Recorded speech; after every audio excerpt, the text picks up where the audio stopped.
Japan का आसमान 9 अगस्त 1945। पहले एटॉमिक बम हमले के 3 दिनों के भीतर अमेरिका अब दूसरा बम भी गिराने वाला था। कुछ ही पलों में नागासाकी का 30% हिस्सा तबाह हो गया और 40,000 लोग पलक झपकते ही खत्म हो गए। मैं आप लोगों के सामने एक बात 5 दिन बाद जापान ने समर्पण कर दिया। जंग को जल्दी खत्म करने और अमेरिकी लोगों को बचाने के लिए इस नए सुपर वेपन का 2 बार इस्तेमाल किया गया। यही दास्तान सबने मान ली, लेकिन कुछ लोग अब इस इतिहास को चुनौती दे रहे हैं। ये एक सफेद झूठ है कि उस खतरनाक बॉम्ब के इस्तेमाल के पीछे कोई वाजिब वजह थी। ये एक मिथ है। मध्य प्रशांत, टिनियन एयरबेस, 9 अगस्त 1945। सार्जेंट विलियम बानी और 519th कॉम्पोजिट ग्रुप के इनके साथी एक बेहद गोपनीय बॉम्बिंग मिशन के लिए जमा हो रहे थे। ये जापान पर फैट मैन गिराने वाले थे, जो अमेरिका का दूसरा एटॉमिक बम था।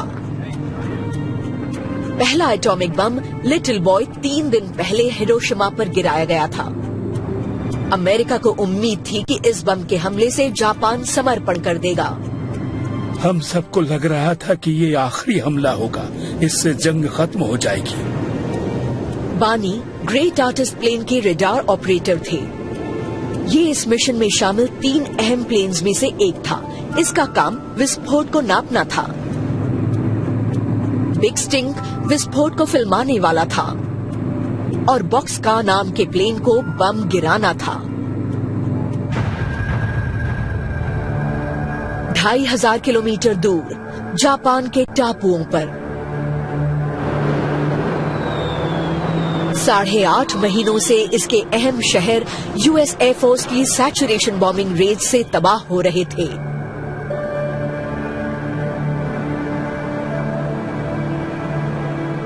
सकुई शिमोहिरा के परिवार की तरह पूरे जापान में लोग अगले हमले के खौफ में जी रहे थे। हम अक्सर एयर रेड शेल्टर में ही सोते थे, लेकिन काफी समय बाद 8 अगस्त की रात को पहली बार हम अपने घर में बड़े इत्मीनान से सोए थे। रात 2:49।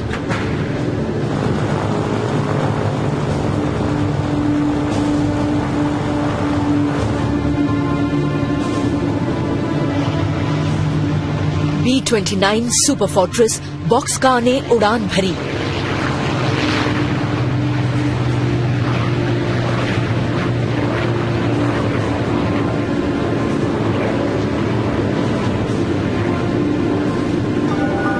इसके पायलट मेजर स्वीनी इस मिशन के लीडर थे।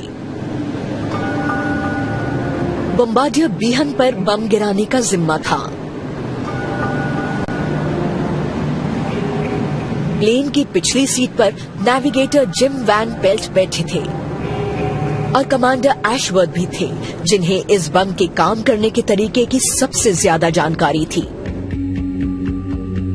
क्रू 5 घंटे की उड़ान के लिए सुकून से बैठ गया। पहले इन्हें याकुशिमा टापू के ऊपर एकजुट होना था और फिर ये एक कॉन्वॉय के तौर पर अपने टारगेट तक जाने वाले थे, यानी कोकुरा शहर।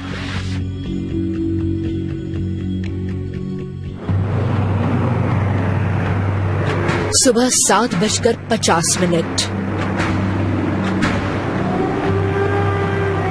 एक अमेरिकी प्लेन सकोई के घर के ऊपर से गुजरा। बेटा जल्दी उठो, जल्दी उठो, तुम्हें अभी एयर रेड शेल्टर में जाना है और जब तक मैं न कहूँ वहाँ से निकलना भी मत, ठीक है? मेरी माँ ने हम सबको तुरंत जगाकर कहा कि जल्दी से एयर रेड शेल्टर में जाओ, हम पर बम गिर सकता है। उन्होंने कहा कि किसी भी हाल में शेल्टर से मत निकलना और घर भी मत आना।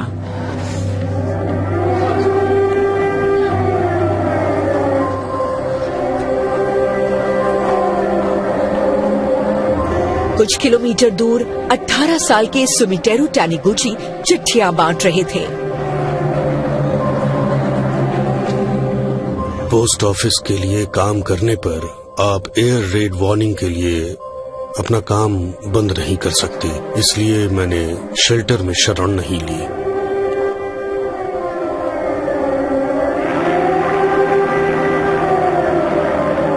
ये बॉम्बर नहीं बल्कि मौसम की जांच कर रहा एक टोही विमान था,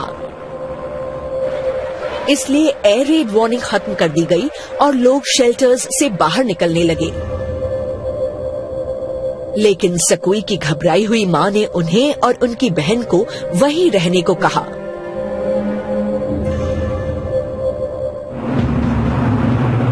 सुबह 8:10।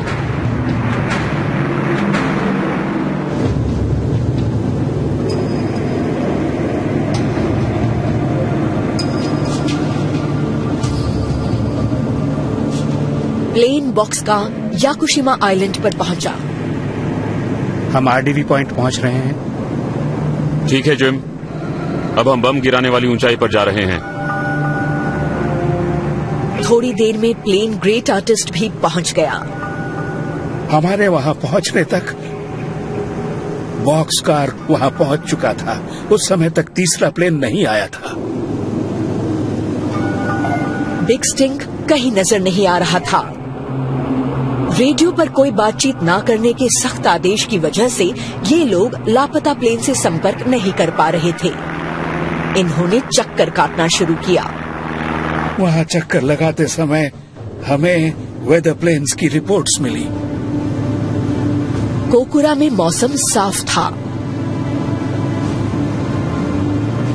क्रू को आदेश मिला था कि टारगेट के साफ नजर आने पर ही बम गिराया जाए। ये लोग बिग स्टिंग के आते ही बम गिराने के लिए बिल्कुल तैयार थे।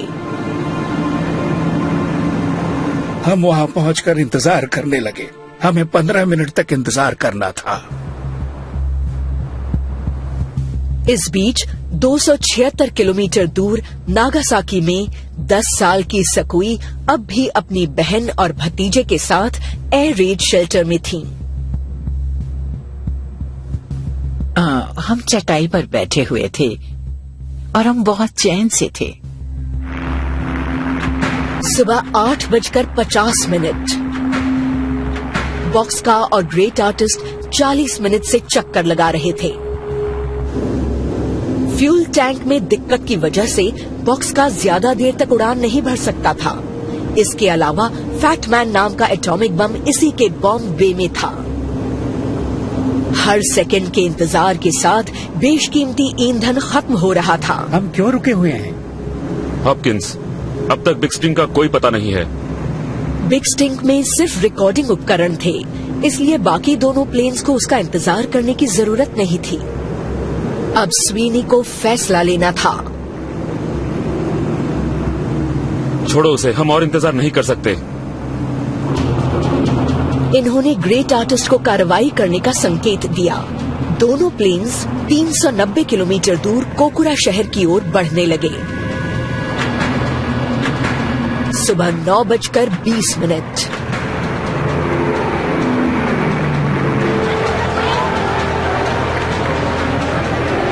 दोनों प्लेन्स शहर के पास पहुंचे।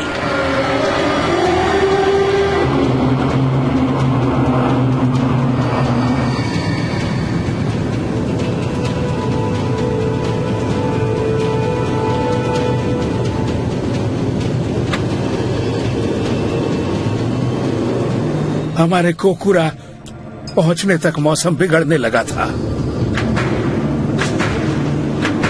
सुबह 9:45। वेदर प्लेन द्वारा 1 घंटे पहले बताया गया साफ आसमान अब बादलों से भर गया था। स्वीनी ने बॉम्बिंग रन शुरू करने का संकेत दिया।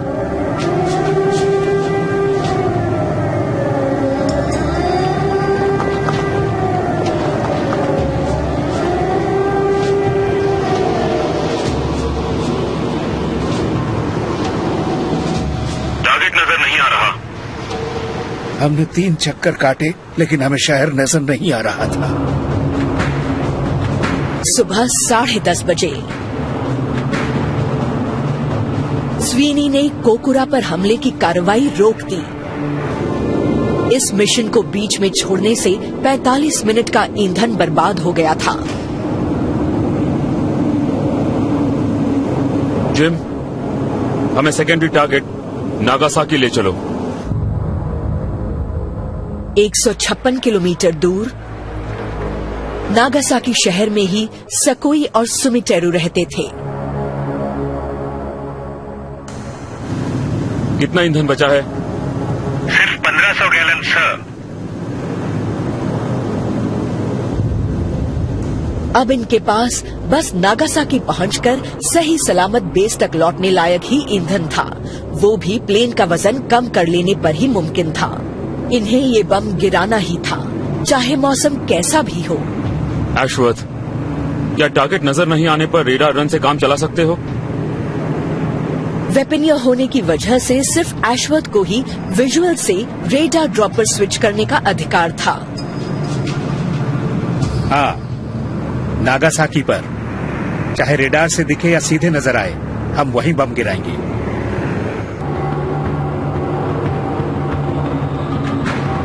सुबह 10:56 बॉक्सका और ग्रेट आर्टिस्ट नागासाकी के आसमान पर पहुंचे। जापानियों ने इन बॉम्बर्स को देख लिया, लेकिन गलती से इन्हें अमेरिकी वेदर प्लेन्स समझ लिया। कोई अलार्म नहीं बजाया गया और शहर के 2,70,000 लोग सामान्य कामकाज में लगे रहे। स्वीनी ने रेडार गाइडेड बॉम्बिंग रन शुरू करने का संकेत दिया।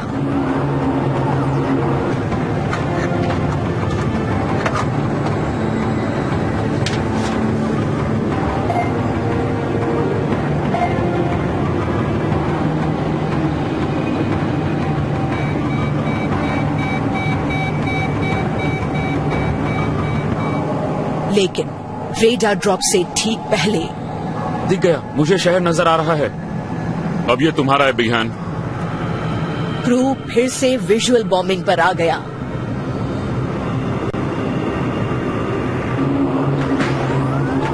सुबह 11:02।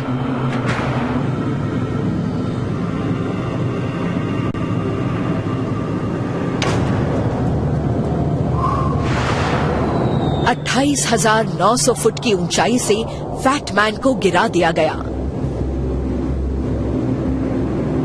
धमाके से बचने के लिए दोनों प्लेन्स तुरंत मुड़ गए। तभी मैंने एक प्लेन की आवाज सुनी। मुझे ये अजीब लगा क्योंकि एयर रेड वार्निंग खत्म हो गई थी और जैसे ही मैं मुड़ा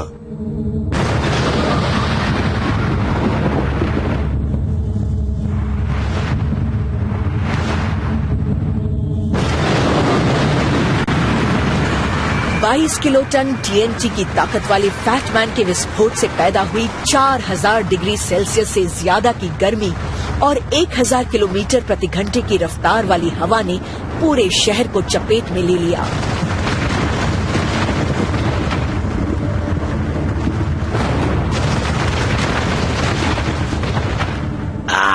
मैं जोर से चीखी, मुझे बस इतना ही याद है।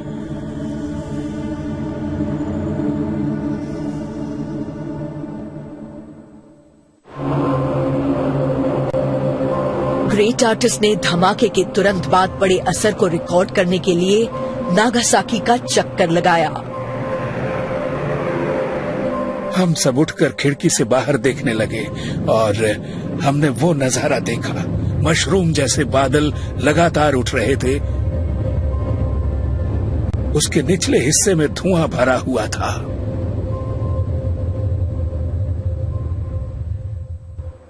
नागासाकी में बिल्कुल खामोशी थी।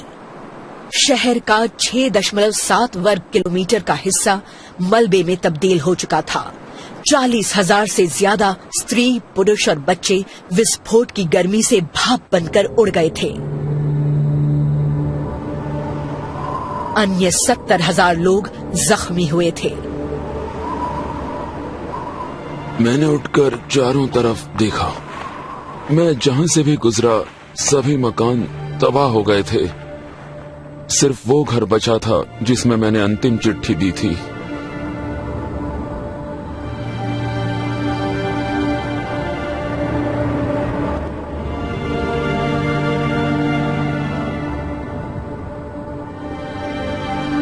शेल्टर में सकोई को होश आया। उस सुरंग में ऐसे लोग भरे हुए थे जिनकी आंखें बाहर निकलकर नाक के बगल में लटकी हुई थी।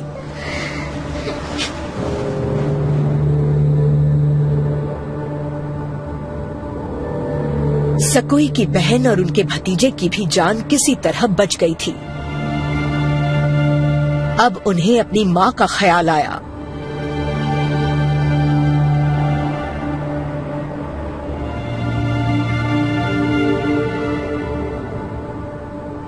पूरे शहर में जली हुई लाशें बिखरी हुई थी। मैंने सोचा सोने की दांत वाली ये लाश मेरी माँ की होगी,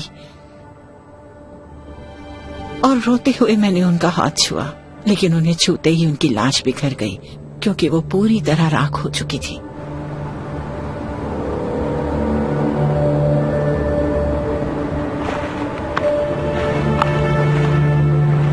सुमिटेरो मदद ढूंढने लगे। आगे बढ़ते हुए इन्होंने देखा, मैंने अपने हाथों को देखा।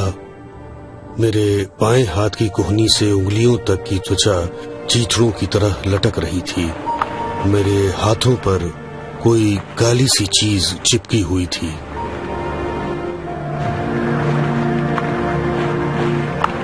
नागासाकी और इससे 3 दिन पहले हिरोशिमा पर गिराए गए एटॉमिक बमों से पलक झपकते ही 1 लाख से ज्यादा लोग मारे गए थे।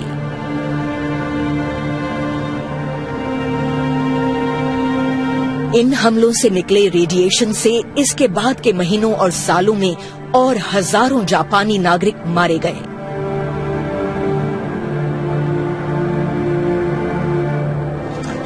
नागासाकी पर हमले के 5 दिन बाद अमेरिका के प्रेसिडेंट हैरी ट्रूमैन ने एक प्रेस कॉन्फ्रेंस बुलाई। आज दोपहर मुझे जापान की सरकार से एक संदेश मिला है। मैं उनके इस जवाब को, पॉट्सडैम डिक्लेरेशन को पूरी तरह स्वीकार करने की सहमति मानता हूं। यानी जापान ने बिना शर्त समर्पण कर दिया है। प्रशांत क्षेत्र में लड़ाई खत्म हो गई। शायद 2 न्यूक्लियर बमों ने अपना काम कर दिखाया था। निश्चित रूप से अमेरिका का दावा था कि ये जापान पर जमीनी हमले से बचने के लिए जरूरी था, क्योंकि उसमें कई हजार अमेरिकी सैनिक मारे जाते। पूरी दुनिया में इसी बात को स्वीकार कर लिया गया।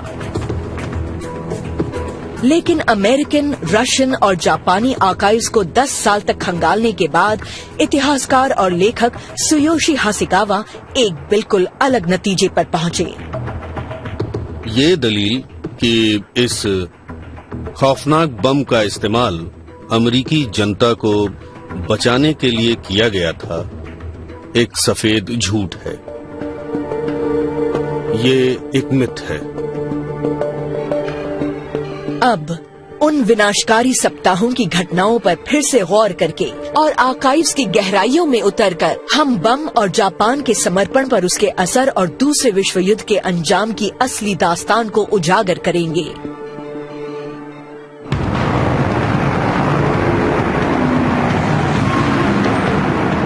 दिसंबर 1941 जापान ने पर्ल हार्बर में अमेरिकी बेड़े पर अचानक हमला कर दिया।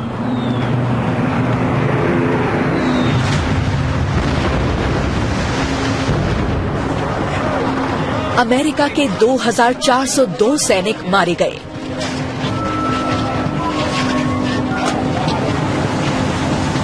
ये उस जंग की शुरुआत थी जो प्रशांत क्षेत्र में अगले 4 साल तक तबाही मचाता रहा।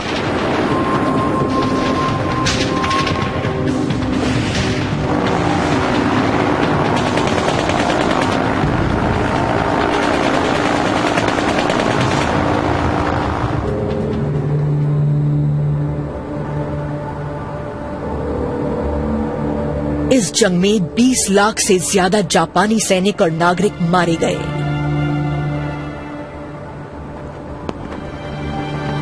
और कम से कम 1 लाख अमेरिकी सैनिक। अमेरिका इस जंग को जल्दी से जल्दी खत्म करना चाहता था।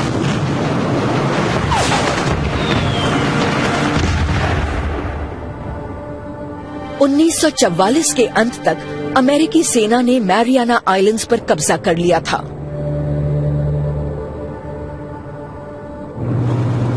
इससे इन्हें जापान की मुख्य भूमि पर बमबारी करने लायक दूरी पर रनवेज मिल गए थे। अब ये दुश्मन के औद्योगिक केंद्रों और घनी आबादी वाले शहरों पर जबरदस्त हवाई हमला करने लगे। ऐसे लगभग 60 शहर बिल्कुल तबाह हो गए। उम्मीद थी कि इससे जापान समर्पण के लिए मजबूर हो जाएगा, लेकिन इसकी बजाय जापान ने केत्सुगो की रणनीति अपना ली, यानी टोटल वॉर। ये केत्सुगो एक खौफनाक ऑपरेशन था, क्योंकि इसमें हर सैनिक और हर नागरिक को कामिकाजे यानी आत्मघाती योद्धा बना दिया जाना था। वो इसके जरिए अमेरिका को इतना नुकसान पहुंचाना चाहते थे कि उसका हौसला टूट जाए।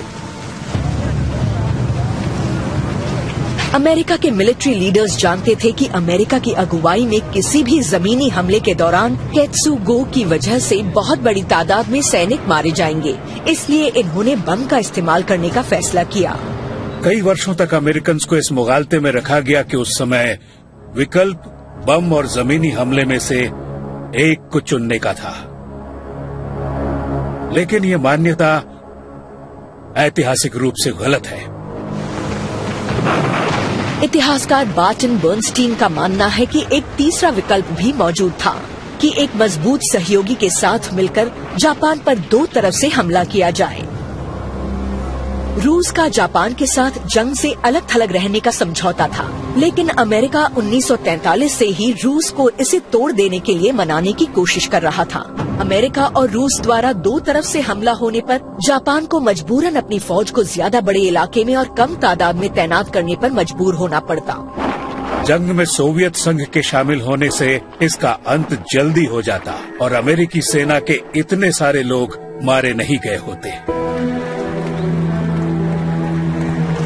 जुलाई 1945 में अमेरिका के प्रेसिडेंट ने युद्ध के बाद यूरोप के हालात और प्रशांत में जंग के अंतिम दौर पर चर्चा के लिए सोवियत संघ और ब्रिटेन के नेताओं से पराजित जर्मनी के पोट्सडैम शहर में मुलाकात की।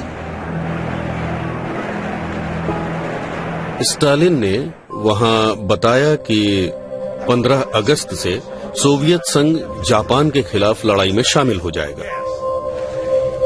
प्रेसिडेंट ट्रूमैन को उम्मीद थी कि हमले में रूस के शामिल होते ही ये जंग खत्म हो जाएगी। उस रात उन्होंने अपनी डायरी में इसे दर्ज किया। 15 अगस्त से जापान के युद्ध में स्टालिन भी शामिल हो जाएगा। ऐसा होने पर जापान खत्म हो जाएगा। अब जापान पर जमीनी हमला मुमकिन लगने लगा था। अमेरिका की मनचाही मुराद पूरी हो रही थी। जापान 2 तरफ से हुए हमले में पिस जाता और अमेरिका के कम से कम सैनिक मारे जाते। लेकिन हासेगावा का मानना है कि जंग में सोवियत संघ को शामिल करने के बाद ट्रूमैन ने इस मामले पर फिर से विचार किया। पोट्सडैम की बातचीत तक पश्चिमी ताकतों और सोवियत संघ के बीच पोलैंड और पूर्वी यूरोप के मसले पर काफी तनाव बढ़ चुका था। मई 1945 में जर्मनी के समर्पण के बाद सोवियत सेनाओं ने पूर्वी यूरोप पर कब्जा कर लिया था।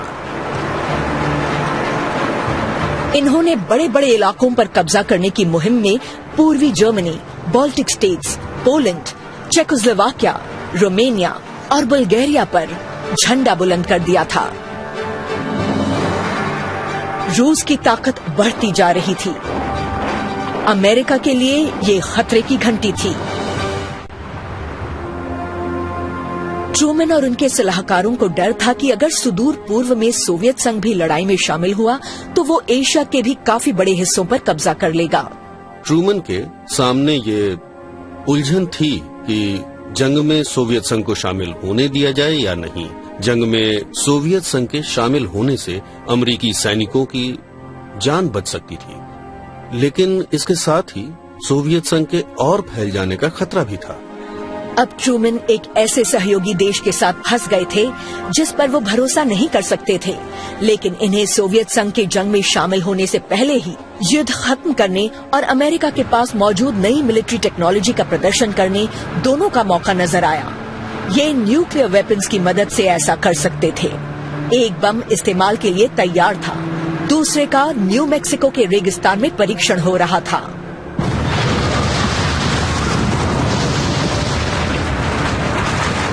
इक्कीस जुलाई को ट्रूमन को टेस्ट की रिपोर्ट मिली।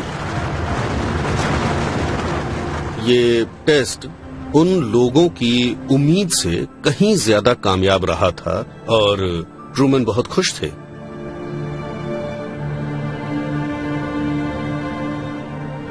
एटॉमिक बम की मदद से ये सोवियत संघ से सहायता लिए बिना ही जंग खत्म कर सकते थे,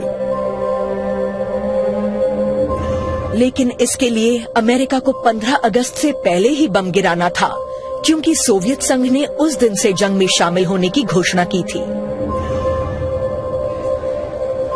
ट्रूमन ने अपने सलाहकारों से तुरंत पॉट्सडैम डिक्लेरेशन जारी करने को कहा, जिसमें जापान को तुरंत बिना शर्त समर्पण करने या पूरी तबाही झेलने की चेतावनी दी गई थी।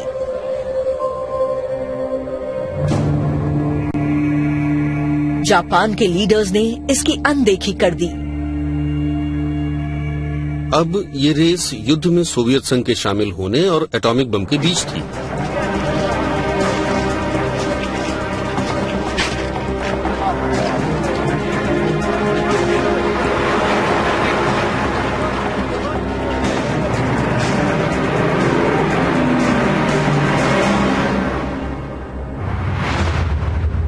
अगस्त 1945 को अमेरिका ने हिरोशिमा पर अपना पहला एटॉमिक बम लिटिल बॉय गिरा दिया, जबकि रेड आर्मी मंचूरिया की सरहद पर अपने सैनिक जमा कर रही थी।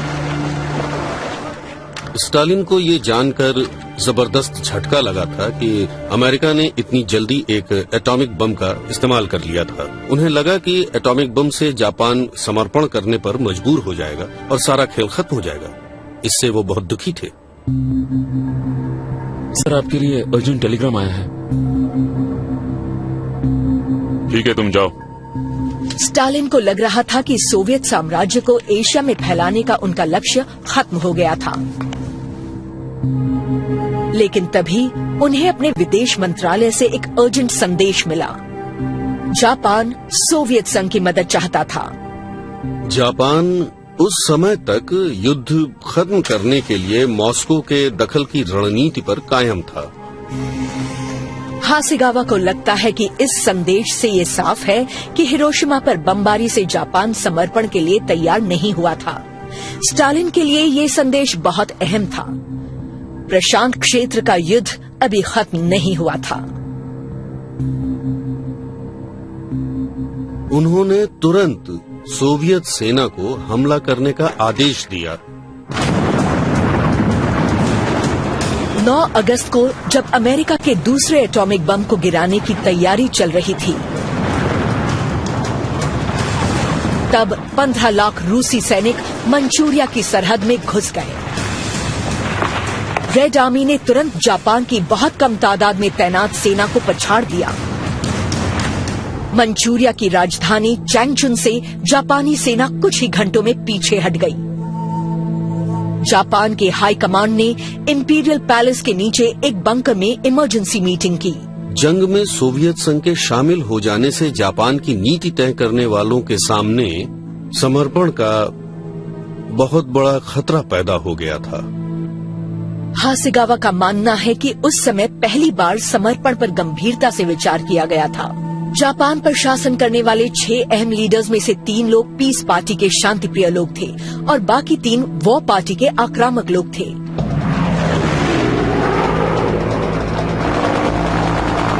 अपनी नेवी की बर्बादी, अपने एयरफोर्स की तबाही, थल सेना के हजारों सैनिकों की मौत और फायर बॉम्बिंग और हिरोशिमा बम की चपेट में आकर लाखों नागरिकों के मारे जाने के बावजूद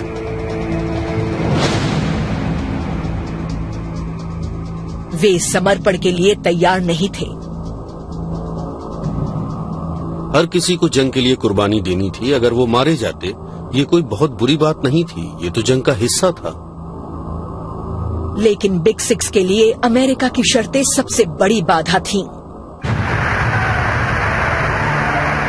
पहले की तरह आज भी हमारी मांग बिना शर्त समर्पण की है। जापानियों को डर था कि इससे उनके सम्राट की सत्ता खत्म हो जाएगी, जो जापान की सार्वभौमिकता के साथ साथ उसकी पहचान भी मानी जाती थी। वे बिना शर्त समर्पण को सम्राट वाली व्यवस्था का अंत मानते थे और वो उसे स्वीकार नहीं कर सकते थे। बिग सिक्स सम्राट और साम्राज्यवादी सिस्टम को बनाए रखने के लिए बेताब था, लेकिन उग्रपंथी और नरमपंथी नेता इसे हासिल करने के लिए अलग अलग रणनीति अपना रहे थे। वो पार्टी केत्सुगो के जरिए अमेरिकियों को इतना नुकसान पहुंचाना चाहती थी कि शायद वे जापान को अपनी शर्त पर समर्पण करने की छूट दे देते। पीस पार्टी सोवियत संघ के जरिए शांति के लिए बातचीत करना चाहती थी। सोवियत संघ के हमला कर देने से दोनों योजनाएं नाकाम हो गईं। उनके युद्ध में शामिल हो जाने से सोवियत संघ के बीच बचाव के जरिए युद्ध खत्म करने की पीस पार्टी की उम्मीद हवा हो गई। सेना को लग रहा था कि इससे जापान की हिफाजत करने की उम्मीद भी खत्म हो गई, क्योंकि वो दो मोर्चों पर लड़ने के लिए तैयार नहीं थे। इस बीच रेड आर्मी के बढ़ने के साथ साथ बॉक्सका प्लेन ने भी उड़ान भरी।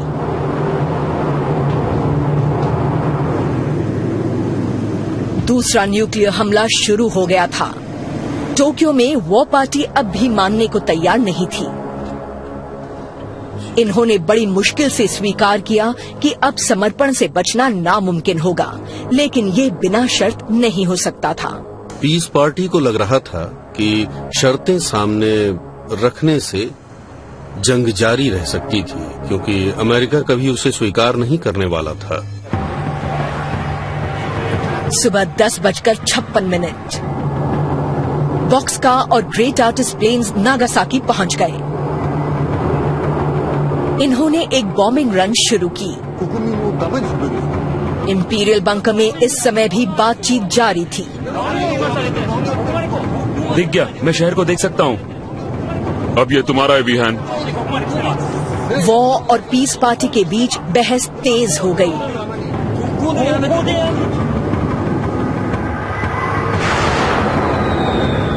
दिन के 11:02।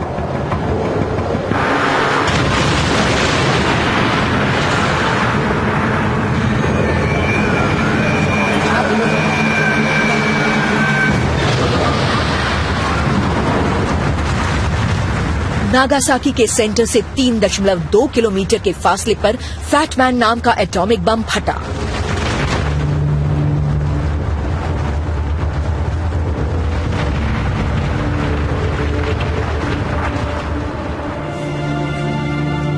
नागासाकी पर बमबारी की खबर 30 मिनट बाद हाई कमान तक पहुंच गई। इससे बातचीत पर कोई फर्क नहीं पड़ा, इसका कोई असर नहीं हुआ।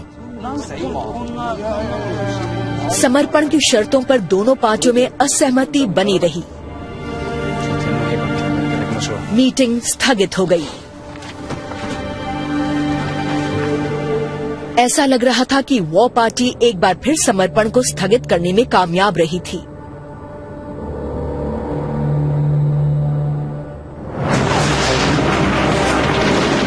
लेकिन हासेगावा ने पाया कि सोवियत हमले का पीस पार्टी पर गहरा असर पड़ा था। रेड आर्मी तेजी से जापान की मुख्य भूमि की ओर बढ़ रही थी। पीस पार्टी का मानना था कि इस जंग के जारी रहने से एम्परर सिस्टम पर बहुत बुरा असर पड़ सकता था। कम्युनिज्म और सम्राट वाली शासन व्यवस्था एक दूसरे के विपरीत हैं। सोवियत प्रभाव में सम्राट वाली व्यवस्था तबाह हो जाती। पीस पार्टी का मानना था कि समर्पण के बाद क्रांतिकारी सोवियत संघ के मुकाबले ज्यादा व्यावहारिक अमेरिकन द्वारा जापान के सम्राट को सत्ता प्रमुख बनाए रखने की संभावना ज्यादा थी। इसलिए उन्होंने उस शख्स से अपील की जो सेना से समर्पण करा सकता था। ये सिर्फ सम्राट कर सकते थे।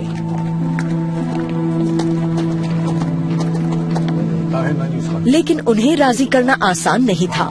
ये जापान के सैनिक अभियान के प्रतीकात्मक प्रमुख थे। जापानी सैनिकों को सिखाया गया था कि उनका कर्तव्य जापानी सम्राट के लिए लड़ना है। उन्हें मरने तक लड़ना है, न कि सफेद झंडा उठाकर समर्पण करना है। अब अगर सम्राट समर्पण के पक्ष में बात करते तो उन्हें जोरदार झटका लगता।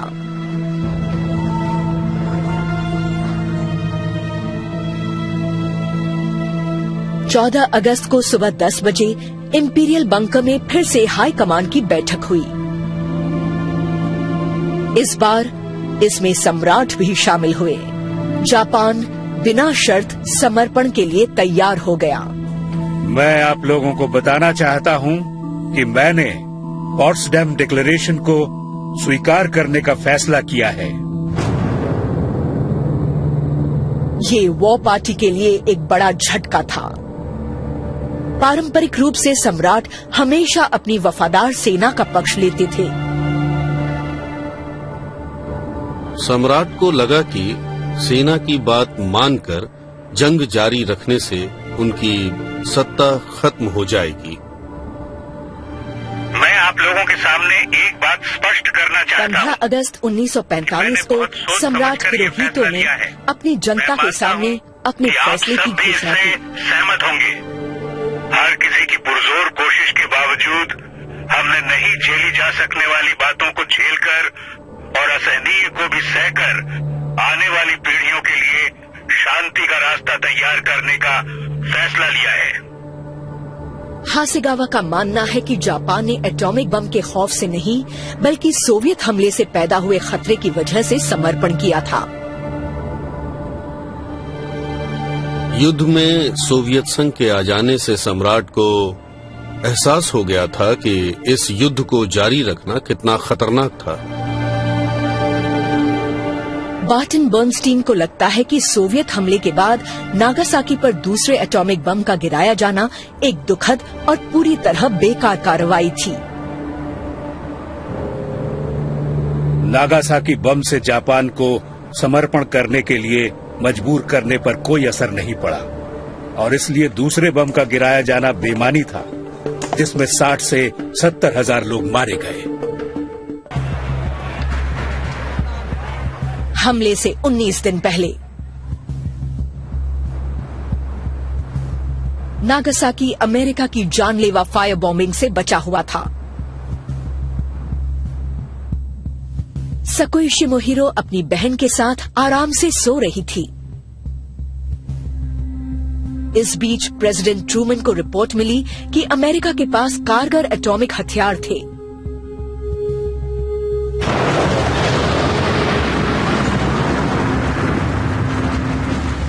ये बम अमेरिकी सैनिकों की जान बचा सकता था, लेकिन इससे हजारों जापानी नागरिक मारे जाने वाले थे।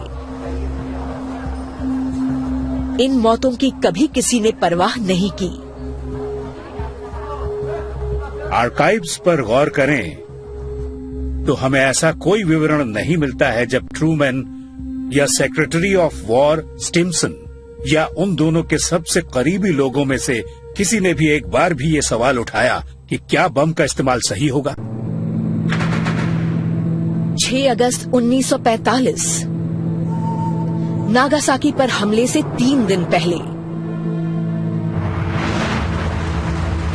अमेरिका ने अपना पहला एटॉमिक बम हिरोशिमा पर गिराया और एक झटके में 80,000 लोग खत्म हो गए। नागासाकी पर हमले से 2 दिन पहले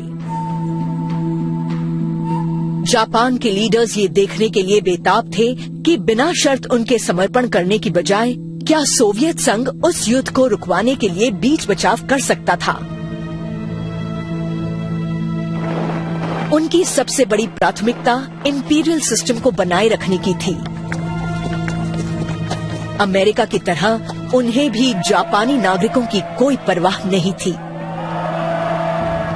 जहां तक सेना का सवाल था, नागरिकों का मारा जाना उनके लिए भी मायने नहीं रखता था। नागासाकी पर हमले से 12 घंटे पहले सोवियत संघ ने बीच बचाव करने का जापान का अनुरोध ठुकराकर युद्ध की घोषणा कर दी।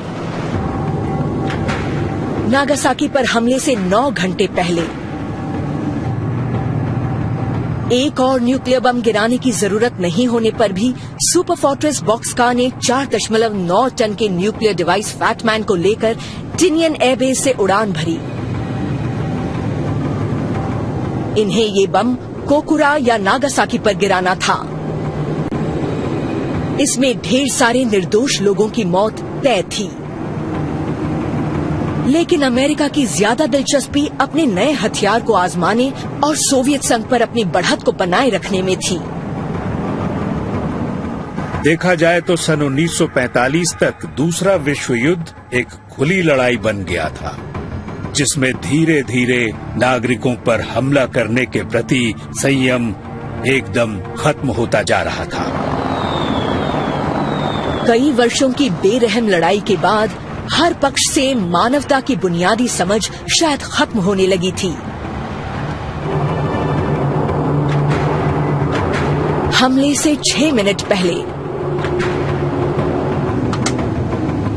बॉक्सका ने नागासाकी के आसमान पर बॉम्ब रन शुरू किया।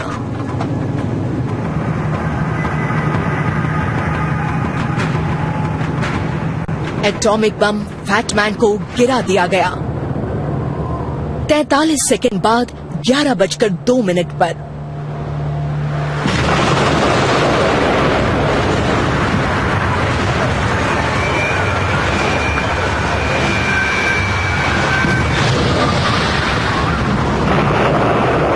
फैटमैन में विस्फोट हुआ।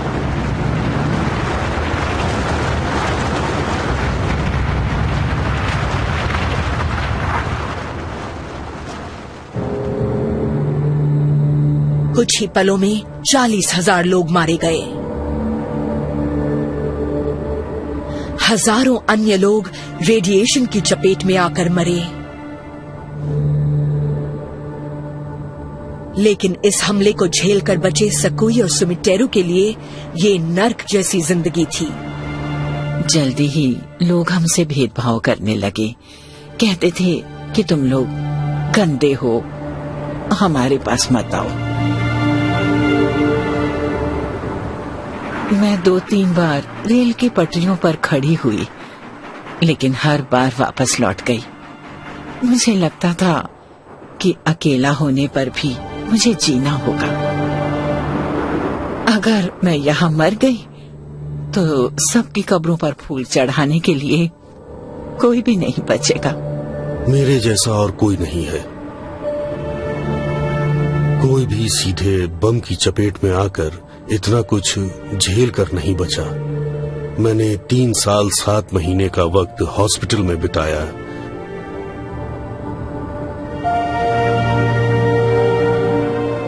मुझे अपनी आंखों से परमाणु हथियारों का अंत होते हुए देखना है।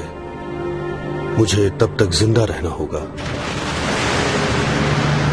आज 9 देशों के पास न्यूक्लियर वेपन्स हैं, जिनमें बेलगाम नॉर्थ कोरिया और घोर प्रतिद्वंद्वी पाकिस्तान और भारत जैसे देश भी शामिल हैं। दुनिया भर में लगभग 20,000 न्यूक्लियर वेपन्स हैं। ये दुनिया से पूरी आबादी को कई बार खत्म करने की क्षमता रखते हैं।